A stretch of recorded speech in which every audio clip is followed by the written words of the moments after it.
Magandang araw po sa inyong lahat. Narito po ang pinaka-latest na ulat sa lagay ng ating panahon ngayong araw na ito, Huwebes ika-23 ng Enero taong 2025.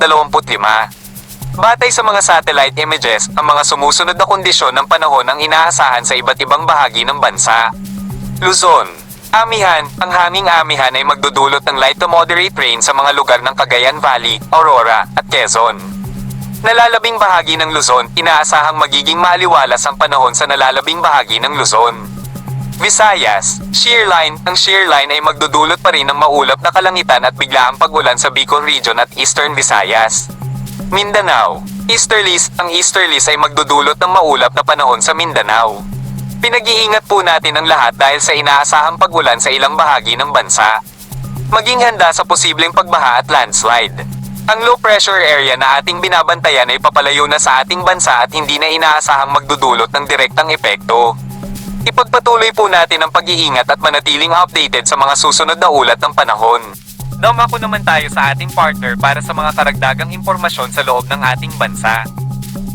Nariyan pa rin ang shear line at nakakaapekto pa rin ito sa silangang bahagi ng Southern Luzon at sa kasalukuyan niya ay nakududulot po ito ng maulap na papawirin na may mga posibilidad ng light to moderate o minsan ay malakas na mga pagbuhos ng ulan, maging yung mga thunderstorms. Kaya pinag-iingat po natin ang ating mga kababayan dito sa Bicol Region sa mga posibilidad ho ng pagbaha, lalong-lalo na sa mga mabababang lugar. Samantala, in the next 24 hours, posible rin ho ang mga light to moderate rains and even yung mga thunderstorms dito sa Eastern Visayas dahil nga po sa shear line pa rin. Ito yung boundary o salubungan ng hangin na nanggagaling sa hilagang silangan at hangin po na nanggagaling dito sa dagat Pasipiko. So yan nga po, shear line ang nakakaapekto dito sa silangang bahagi ng Southern Luzon at makakaapekto sa silangang bahagi ng Eastern Visayas sa mga susunod na oras. Samantala, nariyan din ang Northeast Monsoon o amihan at maliban sa malamig na temperaturang dala nito ay maaari din po itong magdulot ng maulap na papawirin na may mahihinang mga pagbuhos ng ulan dito nga sa Cagayan Valley Region at maging sa Aurora at Quezon Provinces.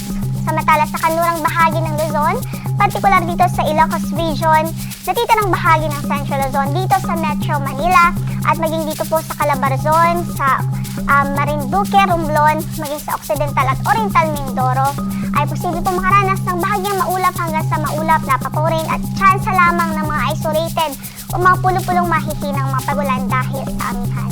Samantala sa natitirang bahagi ng Visayas at maging dito sa Palawan at maging sa Mindanao, posible lamang po ang mga thunderstorms, especially sa hapon at gabi, mga isolated cases po ng mga pagkidlat at pagkulog dahil naman sa easterlies.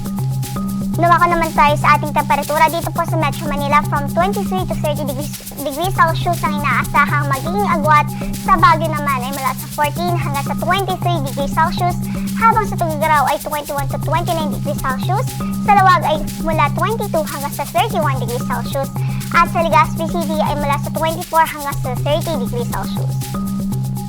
Sa Kabisayaan at Mindanao, tingnan naman natin ang ating forecast ay maulap pa rin ang papawirin na may mga tsansa ng light to moderate rains dito po sa Eastern Visayas. Samantala dito rin sa northern part ho ng Caraga Region, posible rin ang maulap na papawirin na may mga light to moderate rains. Samantala sa natitirang bahagi ho ng Kabisayaan at natitirang bahagi pa ng Mindanao, posible ang bahagi maulap hanggang sa maulap na papawirin at tsansa lamang ng mga isolated thunderstorms lalong-lalo na sa hapon at gabi. Para naman sa pagtayo ng ating mga temperatura dito po sa Metro Cebu, posibleng mula sa 26 hanggang sa 32 degrees Celsius ang maging agwat. Sa Tacloban ay mula sa 25 hanggang sa 31 degrees Celsius. Samantala sa Davao ay mula sa 25 hanggang sa 33 degrees Celsius. Ngayon po ay wala ring gale warning na nakataas sa mga bahagi ng ating mga baybaying dagat. Bagamat dito nga po sa Northern Luzon, malaking bahagi ng Northern Luzon ay kantamtaman hanggang sa maalon ng kondisyon ng karagatan natin. Kaya ingat pa rin ang ating abiso sa lahat ng ating manlalayag doon. Samantala pa sa ating weather outlook in the next 3 days, dito po sa Metro Manila by Friday, inaasahan pa rin natin ng isolated o pulo-pulong mahihinang mga pagulan dahil pa rin huyan sa amihan. And by weekend, posible makapekto sa atin ng easterly, so medyo tataas yung temperatura ng bahagya at inaasahan nga po natin ang bahagyang maulap hanggang sa maulap na papawirin at chance ako ng thunderstorms. Sa Baguio City naman, likely magpatuloy pa rin ang isolated o pulo-pulong mahihinang mga pag-ulan. Sa Legazpi City, posible pa rin ang bahagyang maulap hanggang sa maulap na papawirin at tsansa po ng mga thunderstorms, especially sa hapon at gabi. From 24 to 31 degrees Celsius ang inaasahang magiging agwat ng temperatura. Samantala sa Baguio, inaasahan din natin by Friday hanggang weekend, bahagyang maulap hanggang sa maulap din ang papawirin at tsansa po ng mga thunderstorms, lalong-lalo na sa hapon at gabi. So from 25 to 32 degrees Celsius din ang inaasahang magiging agwat ng temperatura. Gayun din sa Iloilo City at maging sa Tacloban City kung saan inaasahan, generally bahagyang maulap hanggang sa maulap na papawirin at tsansa ng mga thunderstorms. Maliban ho sa Friday sa Tacloban kung saan posible, maulap pa rin ang ating papawirin doon na may mga light to moderate rains. Samantala sa Davao City po, by Friday, inaasahan po natin ng maulap na papawirin at light to moderate rains. Samantala by Saturday and Sunday or by weekend, generally improved weather po sa malaking bahagi ng Mindanao.